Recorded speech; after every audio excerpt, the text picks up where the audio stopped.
look at all the people joining us. This is fantastic. Kat from DC, Lena from New York City, Lutherwood Camp and Retreat Center, Amy Auckland. Let's see, Terry from Delaware.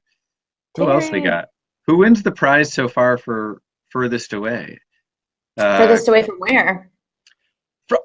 From me, the center of the universe, obviously furthest away from Exeter, New Hampshire. You might be the furthest away right now. Where are you right now? Wisconsin? Oh, no, there's someone from Venezuela.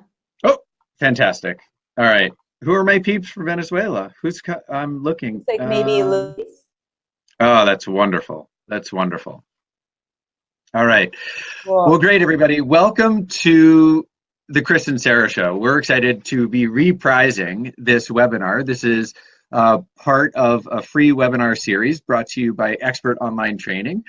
Expert Online Training hosts a library of 130 plus video training modules, primarily intended for camp staff of all levels, from new staff to returning staff, program staff, supervisory staff. And our mission is to provide the best quality educational content to youth leaders, whether they're working in camps or Parks and Rec departments, summer schools. Sarah Kurtz-McKinnon is one of our 27 illustrious faculty members. We got started 10 years ago. And I'm excited because, Sarah, for example, you have a new video on Expert Online Training this year that you co-hosted with Scott Arizala that is about sexuality and gender in youth programs, one of the things that's on parents' minds, on directors' minds.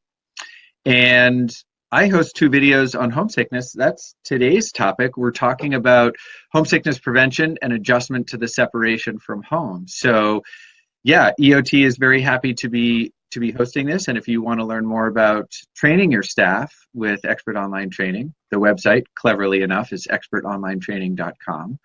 And I want to turn it over to my co-host, Sarah, who is going to say a little bit about what she does. And I think you have something very special to share with our viewers. I do have some special things. And I'm excited because I think looking at the chat, there's camp directors, camp leaders, and parents with us in the room tonight. So we have like a very interesting mix of folks. Myself, I've been a camp director for about 10 years. I worked at the YMCA for 6, and now I work at a camp for kids with autism. I'm also a camp consultant and trainer, so I get to go around professionals all year. So it is a blast. But going back in time, I was also a homesick camper. And so that's why true confessions. And I'm so obsessed with camp. And I was so sad sometimes as a camper.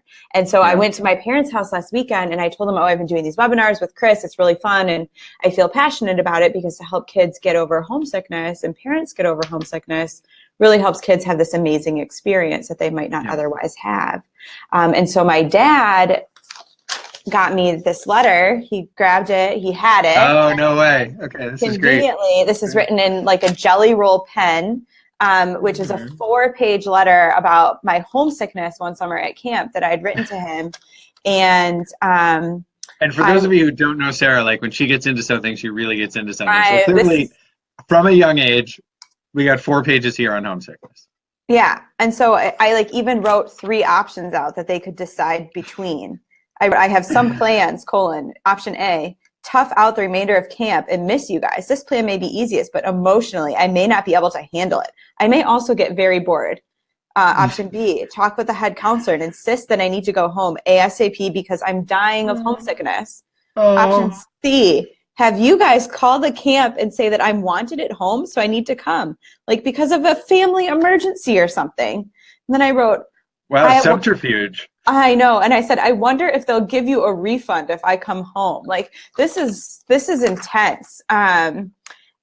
And then there's another section, I won't read you the whole letter because it would take the whole webinar, where I listed all the good things about camp and like tried to wrap my mind around staying. So when reading this letter, I really thought about all those kids that are on the fence. Like I want to do this, but I need the tools to figure out how, and I need the support to figure out how. So that's, I think, what Chris and I are most excited to talk with you all about today.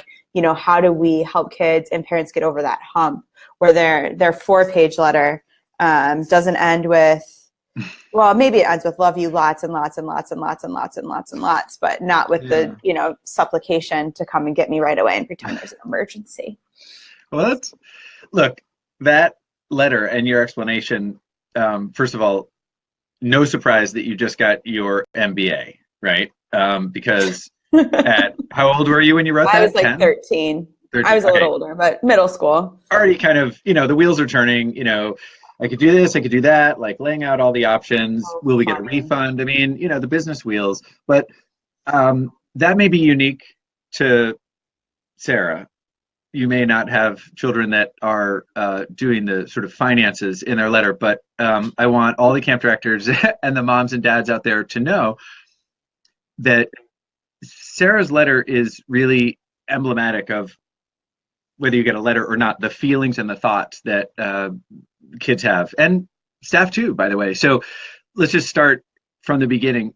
Everybody misses something about home when they're away, right? My dissertation research was on homesickness and children's adjustment to separation from home. At the end of the webinar, I'm going to show you a website that has a wonderful prevention and treatment program, a package for families that reduces the intensity of first-year campers' homesickness by half. But we want to start by orienting everyone. This is a normal feeling. There are things about home that you love. That means there are things about home that you're going to miss when you're away from those things. And the good news is that for 80% of kids who are spending some time, a week or more at overnight camp, it doesn't really get in the way. So if you were to ask them, have you had some pangs of homesickness, or are there some things you miss about home? They would say yes, but they would also say they're having a great time at camp. It's a second thing about your letter that I noticed. You go through the litany of things that you really enjoy about camp. People haven't considered that, negative emotions and positive emotions can coexist. So yes, you're stricken with homesickness. On the other hand, you're still breathing, your heart's still beating, you're still going to activities, and like you're listing all the things that you love. So I think for directors and for moms and dads to understand, not only is it normal, but this is also something that like people work through, they go through, and they emerge better able to cope with the next separation, more confident in their abilities to cope. And it's a little idiosyncratic. What works for one kid might not work for somebody else. But I want everyone to remember, especially the moms and dads, and I think it's probably something that your parents knew when they got that letter, the staff at a high quality camp are trained for just this purpose. And they're going to be ready to respond and support and bolster your son or daughter's coping. So I guess the last thing I'll say is, well, it's not the last thing I'll say. You guys know me too well. It's the last thing I'll Webinar's say. over. This paragraph is, remember when you get a letter like this, it's a few days old. So, Right. Don't panic. Right? Yeah. Well, and I wrote in pink pen before I mailed the letter a PS, which is, it's not an emergency or anything. I'll call you if I'm drastically homesick. So I just like, you kind of, it goes, it ebbs and flows, it moves up and down. And what you said about the staff at a high quality camp being trained, I think that's really true. As I go to different staff trainings, everyone's doing modules on homesick, Sure. help. And I think in my experience working with camp staff over the past decade, camp staff are so passionate about helping kids like camp. They want the campers to succeed so much. So that combination of the training of the methods plus the passion that camp counselors have to really help kids make it is something that parents need to always remember, that if a camp counselor knows a kid is homesick, 99.9% of the time, they're going to do everything they can to help that kid be comfortable, engage, enjoy camp, that sort of thing. So there's lots of people on the homesick campers team. So what would you say, Sarah? I mean, you mentioned in your PS, don't worry if it gets really bad, I'll call you. What's your take on phone calls for a camp that, let's say, the sort of average length of stay for an overnight camp is between a week or two, maybe 4. There are some camps, wonderful camps, that do 6 or 7 weeks, and maybe those have some scheduled phone calls, right? Because that's almost a full summer. But as an antidote for homesickness, what do you think about phone calls? Yeah. So what I would say is that most of the time a phone call can just heighten the feelings of homesickness. We really want kids who who are homesick to get really engaged in camp and stay in the moment and be able to trust the adults at the camp. So being able to call home is typically a very last resort. Oftentimes when I have a homesick camper, one of the first things I'll say as a camp leader is, well, let's write down, all the thoughts that you have. Let's write a letter to dad and, let's get it out on paper. Or what do you think your dad would tell you if he were here? What advice would he give to you? So kind of help them imagine what the parent might say without having the phone home kind of crutch that they can use. On the other side, if I was a parent and I got this letter home, I would call the camp office. And I think that's okay. If you get the 4-page homesick letter, remember typically it was written 5 days ago, also because kids can never seem to get a stamp and get it to the mailbox on time. And by the time it gets out and you're in the woods, it's probably 3 or 4 days old. And so most of the time, if you haven't heard from the camp office, that's good news. So I would just call the camp office and say, I want to let you know I got this letter. I want to check in with the staff. But insisting to talk to your kid or something like that is usually just going to bring back those old feelings. So giving them a heads up, helping them understand what that camper's been going through is good. But, interrupting the flow of camp can be very jarring to a camper that's finally gotten to the groove.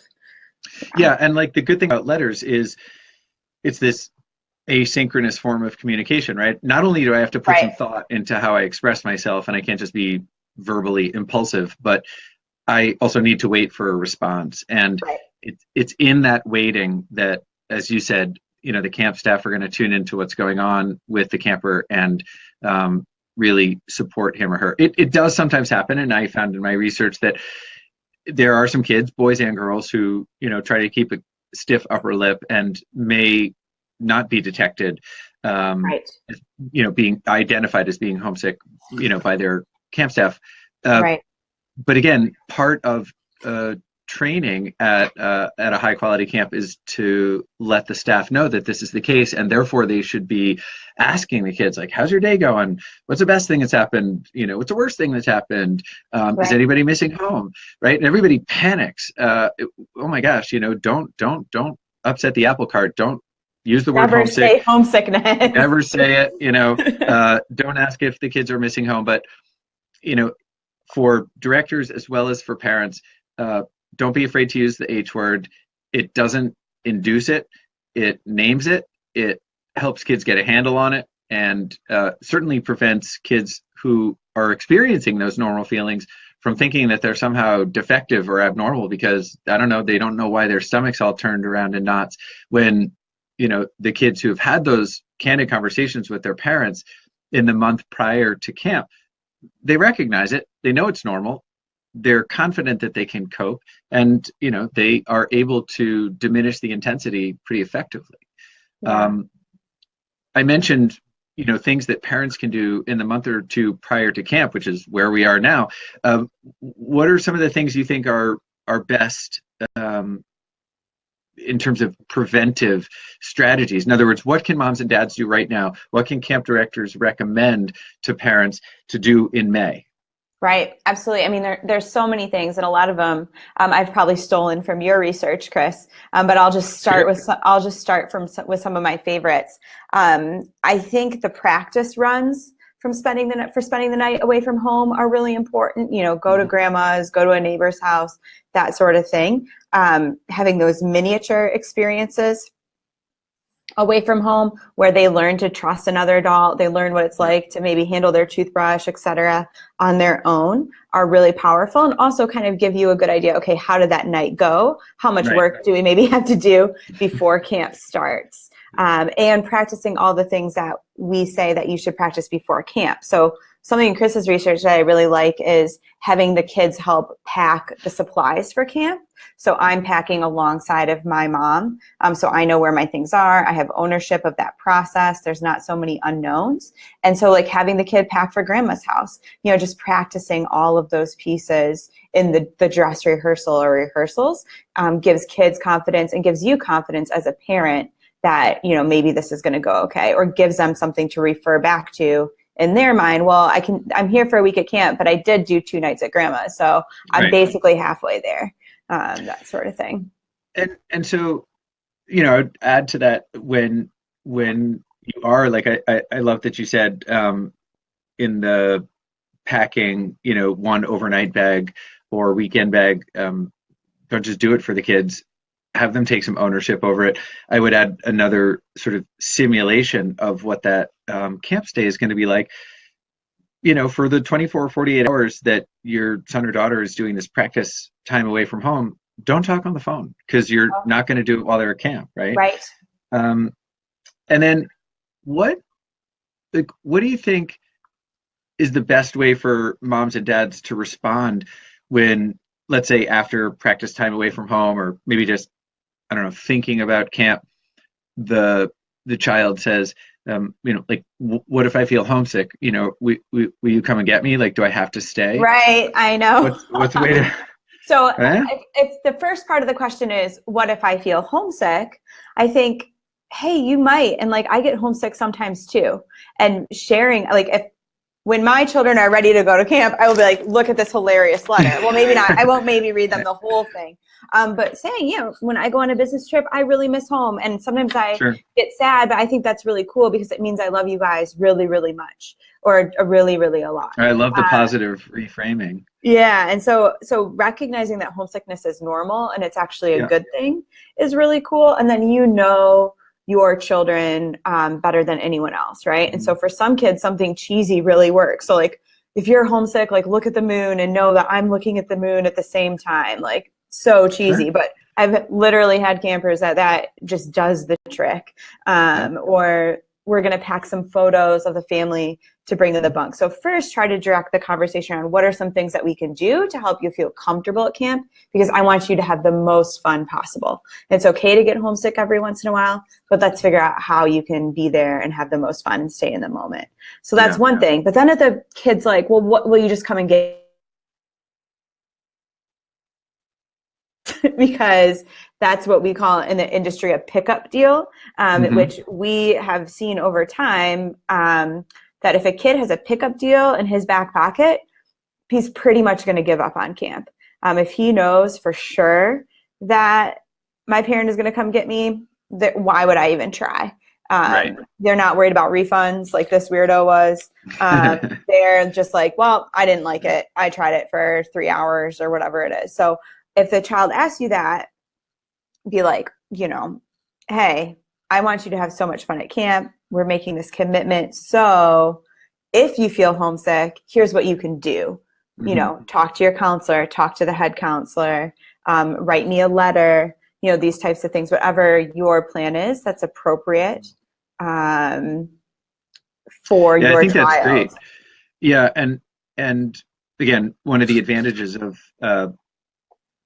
a practice time away from home is your child can figure out for them what are the go-to strategies, right? So in some of my research, some kids said, oh, when I had feelings of missing home, I really liked to pull out the picture of my family and look at my folks and my dog, my sister, whatever it is. And other kids said, I packed a family photo, and the first time I pulled it out, it just made me feel worse.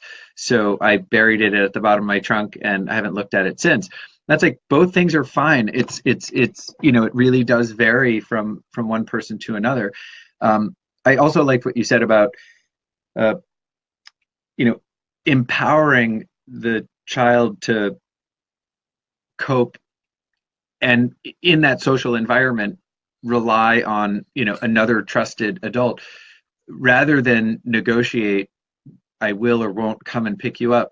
This is a place where I think parents need to hold a very hard, firm line, realizing that, if you say, and loving, well-intentioned parents do sometimes slip up and say this, if you say, if you feel homesick, I'll come and get you, the subtext is, I have so little confidence in your ability to cope with this normal feeling that I think maybe the only solution is for me to come and rescue you. So as Sarah said, it's a crutch. And even before it becomes a crutch, you don't mean it this way, but it's an expression of, lack of confidence. And you want to sort of do the opposite. You want to build up their confidence and say, you're going to have a wonderful time at camp. And there will be some things that you miss, but it's fine, and you'll be able to cope by staying busy, by talking to your counselor, by remembering that you're not at camp forever. And I've posted a question, just love for people to respond as we tune into a few of these other questions. And at this point, please, if you have a question, go ahead and type it into the chat room. But I've asked people, what do you think are the most effective ways of coping with homesickness? And if you want to post your answer, you certainly can. But one of the questions is, how should I help a camper as a counselor when they feel homesick, and what are some of the good techniques to make them feel more welcome with the other campers? The reason I like Jack's question a lot is, now I'm going to forget the authors, but there was some research a couple of years ago looking at sort of in situ treatment for homesickness, and not surprisingly, social connection was one of the things that kids said, diminish the intensity of homesickness. And let's be clear, if a kid is severely homesick, they're not a whole lot of fun to be with. So Sarah, how would you answer Jack's question? What can a camp staff member do to buoy a kid's mood, diminish the intensity of their homesickness, and get them more connected? Well, and I think sometimes it's really hard because it's the first night of camp and we don't know our kids really well yet. So the first thing I would say also has to do with the parents, which is when you're filling out those camper forms, be sure to pay attention to the question. It's like, what else do we need to know about your camper? What are her hobbies and interests? Those types of things. Because as the counselor, if I'm able to pull that form and read about the camper or what they like, what might work, that they're obsessed with soccer, those types of things, just get those little bits of insider information. I can start making connections with that camper with other kids in their cabin or in their group. Okay. So instead of choosing, oh my gosh, I know this camper loves soccer, I know she's homesick. Well, instead of just randomly choosing basketball tonight, we're just going to play soccer. So getting to know them and seeing what little bit of research can you do on the forms to figure out what makes them tick is going to be a really good way to start. And introducing them to other campers. So maybe we're going to go for a walk to go see Bubbling Springs. It's not, two counselors in the camper. It's the counselor and like 3 campers. And we're going to walk and talk and do this together. So forging those social connections and giving them a place to shine where they feel like I belong here, I contribute. This is a place where I can do my thing, gives them a really nice boost. And also as a counselor, pulling aside a more seasoned camper. If you're with the 12-year-olds and you have someone that's been here for 4 years and you say, hey, Steve is new to camp. Would you help me show him the dining hall? That gives those kids a chance to connect. And then the other campers some responsibility to help mitigate the homesickness. You don't just say like, and Steve is super homesick, but, hey, help us out here. Or would you tell him about evening activities, those types of things? Because hearing how exciting camp is from adults is like cool, but it's like more legitimate when other kids tell you about it. It's like, of course, the adults are gonna be like, this is awesome, we're paid to be here. And then if the peer is like, actually, this is awesome, I pay to be, whatever. It's more authentic. That's good. I mean, I like the way you're describing the engineering of social connections, and I think that it's a great response to Jack's question. Another that could be a whole nother webinar for Jack. Right. We should do one on that. For a coping method to effectively handle homesickness would be communication with the others around you, like your counselors and peers. This is what Marley's writing. I certainly think that, maybe because it's been my career, but we shouldn't stigmatize homesickness. As you said, you miss some things about home when you're on a business trip. Most people, when they learn some good coping strategies, they're not afflicted by, like, you're still able to do your business on your business trip, but you miss home, right? But what we do see, and it, it's unusual if kids have had some practice time away from home, but is kids who really have a tough time participating. They're losing their appetite, they're not sleeping. And obviously those are the kids that will be spotted most easily by the camp staff. And I want the parents who are participating in this webinar to remember, those kids are very well supported in some of the ways that Sarah said, buddied up with more experienced campers, you know, uh, informed in with a lot of detail about the exciting things that are coming up. We want to create a lot of positive expectations, shepherded from one activity to another. And there's nothing wrong with, as I said, talking about homesickness. There's nothing wrong with, in fact, I think a lot right with letting kids know that this is normal. And I want to add one other thing, which is I let kids know, look, I've shared with you some strategies and we're doing some things. You have to put forth some effort here too. And it's not instantaneous, but getting over homesickness is not something that the people around you do for you. It's collaborative. And what we're going to do is include you and give you some advice and make sure that you're staying busy. What you need to do is believe in yourself. You need to have a positive attitude, and you need to keep putting forth effort. You can't tell me that you did go to swimming this morning, you did try some activities, but you're still homesick and it's 11 a.m. So what's wrong? Well, you got to be patient, right? This can take 2, 3, 4 days, and along the way, providing a lot of encouragement is important. But I, more so than when I was a younger staff member at camp, I do emphasize to kids the importance of their own effort, right? Yeah. Well, and I also think that when parents are having the conversation with kids before camp, there's some things. I mean, the pickup deal is one thing not to say. Right. And I think emphasizing the positive nature of camp, that you're ready, like you, my child, are ready for this awesome challenge, that sort of piece. Like you will have to put, some effort in, and here's some ways that you can do it. And because in those conversations that parents have with kids before camp, what are other things you really want to hear parents say to their kids? Or what do you really think that parents should avoid saying to their kids before camp? Because I think that tone setting before camp is also really crucial. And I think that it has to be like a really thoughtful kind of interaction when talk of camp comes up. Yeah, so it's a really good question. I think being positive, being optimistic, as you said, not making a pickup deal, but specifically what to say. I think conversations about what are you most looking forward to, and what are the things that are going to be different at camp from school or the neighborhood that you're really looking forward to. When I did some research with the American Camp Association, we were not surprised to find that some of the things kids said they liked the most about camp were the activities and the friends they made. But would you believe that those were number 2 and number 3?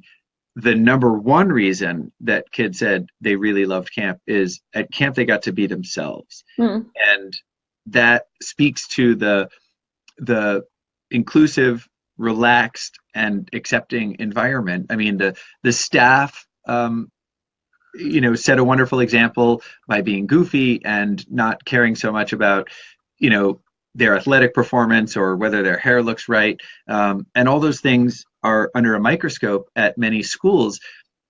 At camp, it's about how you treat other people. It's about the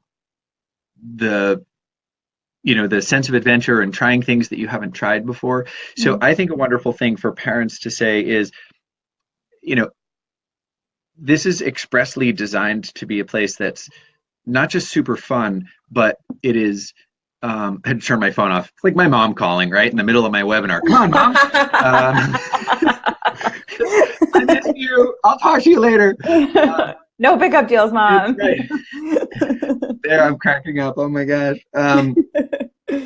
But I think that's something that parents can talk about that goes a little bit deeper in terms of creating positive expectations than you're looking forward to swimming or you're looking forward to basketball.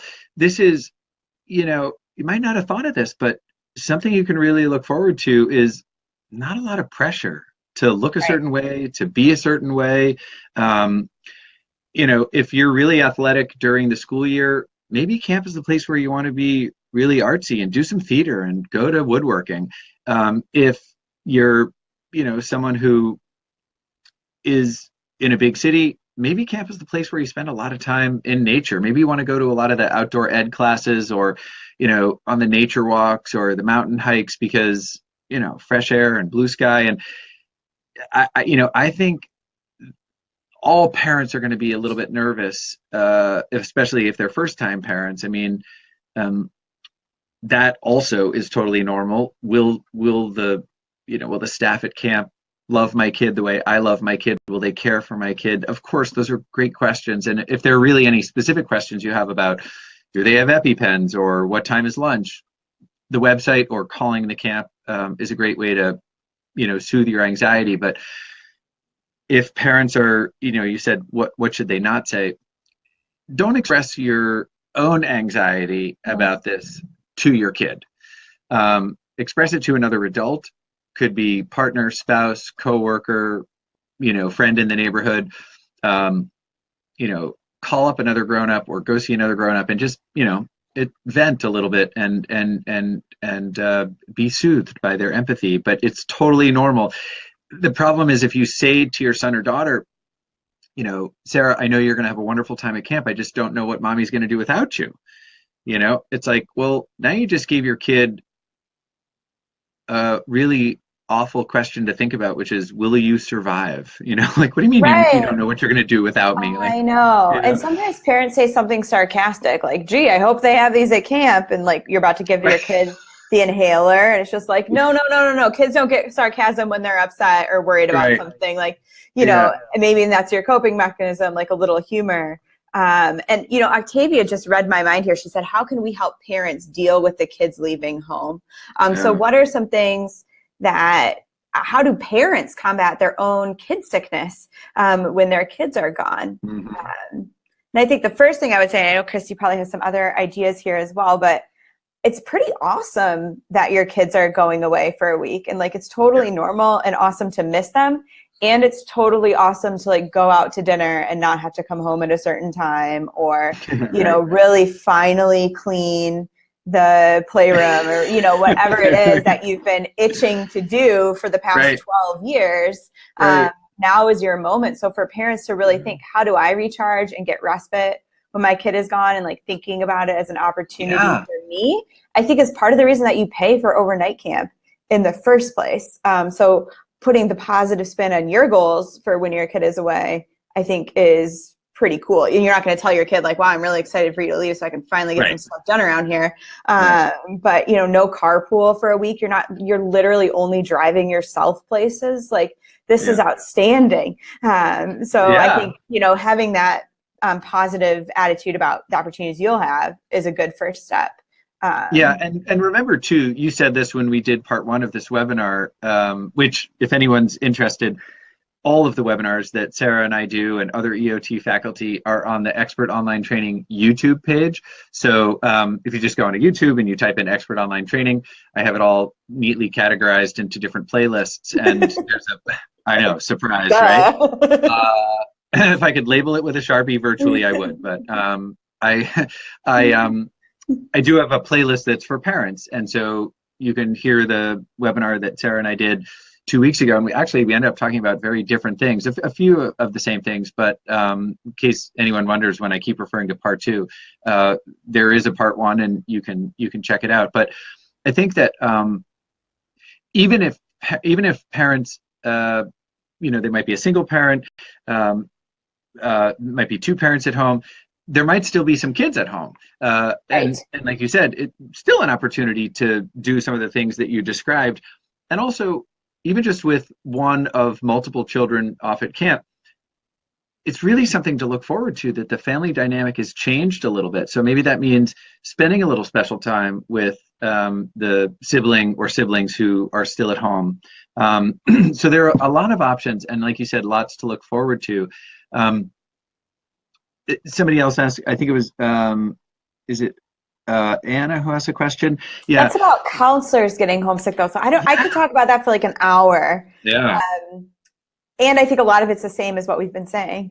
It is. Right? And so, Anna, take heart in the fact that, the coping strategies we've suggested, not getting on the phone, but using letter writing, all of those things also work for counselors, beginning with making sure they know that it's normal. And our recommendation for them to have some practice time away from home. So your first year counselors, tell them to go spend the weekend with their grandparents or, at a friend's house, like get used to that. They're going to be wonderful resources for these kids because they'll be able to relate to the feeling. But everyone should keep in mind, for people of any age, our campers, our staff, it's not the geographic distance from home that matters. It's the cultural contrast. So you go from an urban setting to a rural setting, or you go from a place where mostly they speak Spanish to a place where mostly they speak English. These are the kinds of contrasts, not the physical distance from home. And so, we just have a few minutes left in this webinar, but I think it's worth mentioning that as you welcome your counselors from different parts of the world, as you welcome your campers from different parts of the country and the world, tune into what might be disorienting and uncomfortable for them. They might not be they might even not even know what questions to ask. So the more you can anticipate those, meeting their basic needs, here's the bathroom, this is what's next on the schedule. Just go through your own mind. What would I be wondering about if I were here for the very first time? And then understand that when they start to feel at home in the camp environment, the intensity of their homesickness is going to go down. But how do they get to feeling at home? What Sarah mentioned, the social connections, and starting to understand, like, this is the way we do things here. Give it a try. Like, well, you're used to putting, Vegemite on your bread, or, so here's peanut butter, and this is the way we make it, and this is how you do it. And you might like it, and you might think it's sticking to the roof of your mouth, but give it a try. And we're your friends. We want you to, enjoy this. Not assuming that, people who are there for the first time, staff or campers, know what you know. And the more you can share just spontaneously, the more you'll start to make them feel at home. Well, and Kat said in the chat something hilarious, but also really true. She said, honestly, now that I think about it, my tween will possibly miss her phone more than she misses us, just saying. And then there's like 50 exclamation points or punctuation at the end. And, I think that is a really good point. And I think that when we ask teens and tweens, especially, to give up their phones for a week or 2 weeks or 7 weeks, that's a really big ask for them. And so having that conversation with them beforehand, number one, so it's not like you're telling them on the way to camp. Sometimes parents will do that and just be like, oh, by the way, so knowing that that's the case beforehand. We've also found that a lot of teens and tweens say, I'm actually excited for the break from my phone. So just getting their reaction early is important. And then whether it's the phone or some other sort of fear, if they do express, this might be hard, or I might be homesick, say, okay, so when do you think you might be most homesick? Or what do you think is going to be the hardest about camp? They might be like, well, what if I have to pee in the middle of the night? What should I do? Or what about my 190-day streak on Snapchat right now? I can't break that for this stupid summer camp. Whatever it is, think about. Okay, I just want to say, I think if all you have, Sarah, is 190 days, like, I don't know if you and I are definitely behind Chris Thurber's streak on Snapchat.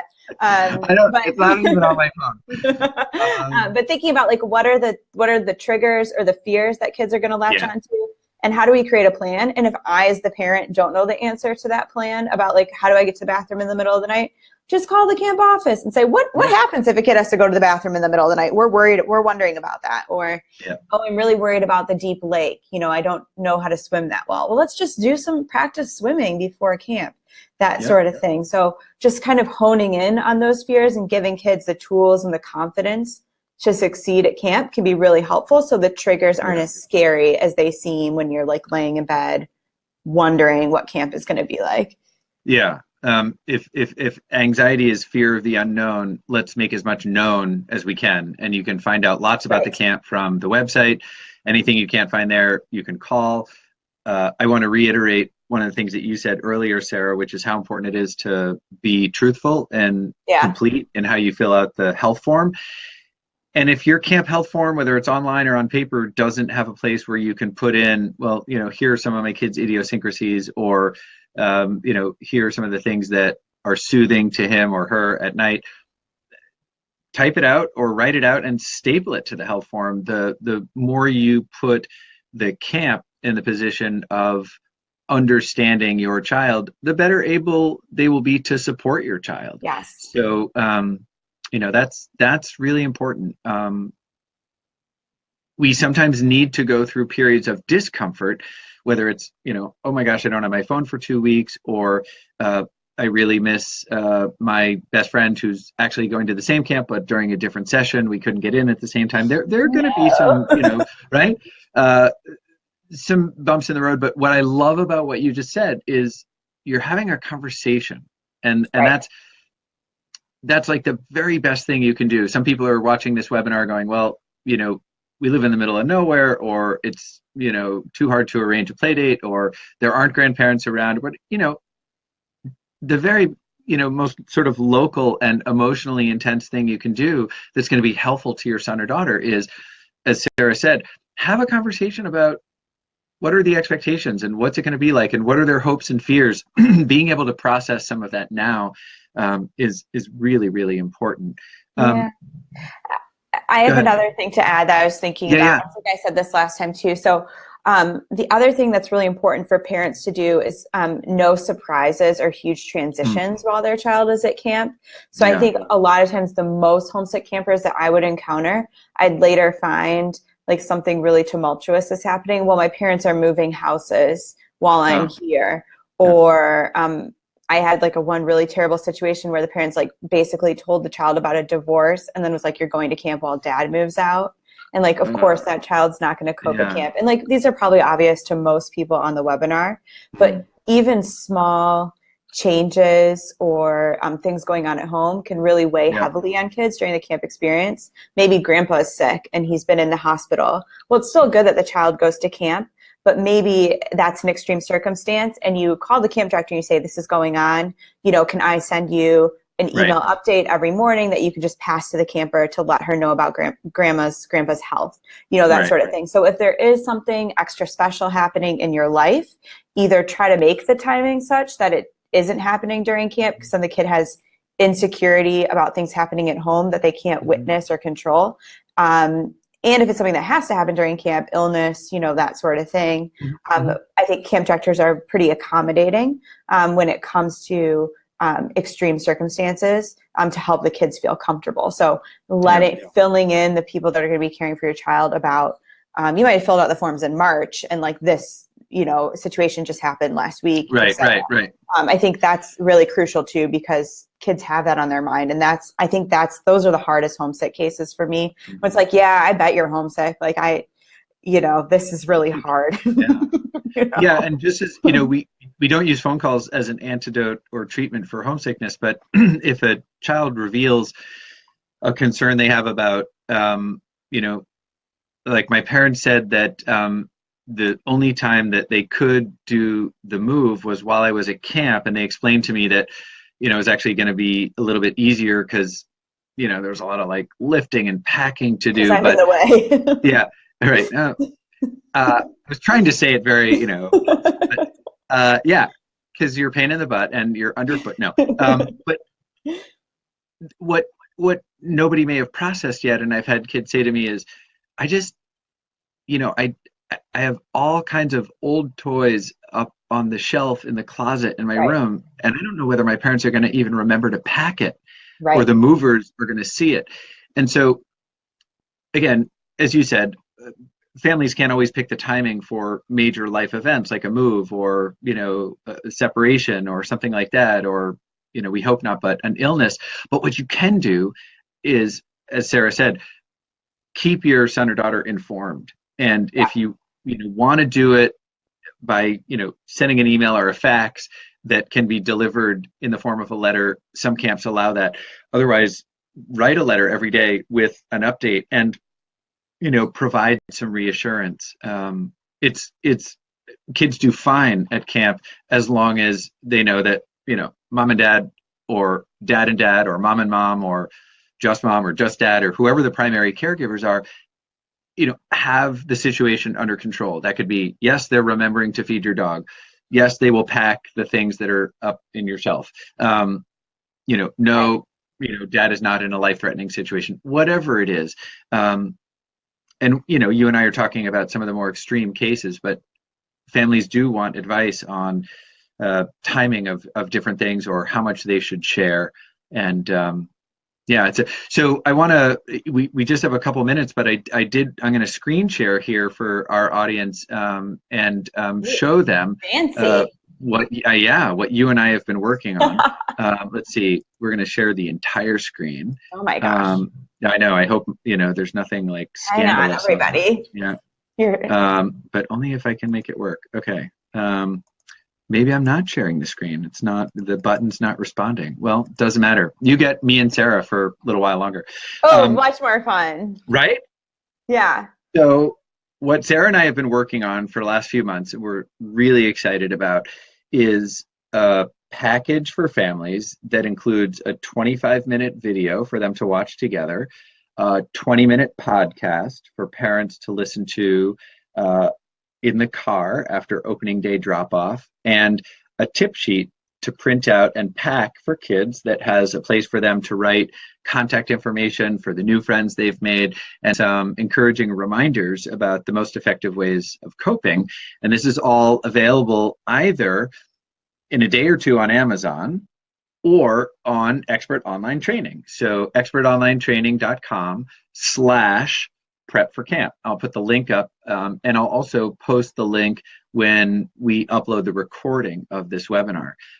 But do you want to say a word or two, just as a positive send-off about what that package does and how it works? I mean, I think the thing that I am excited about Prep for Camp is that it's all based on Chris's research over the years. And I think a lot of time with homesickness, I'm sure my parents had wonderful intentions and did whatever they could to make sure I had a great experience at camp.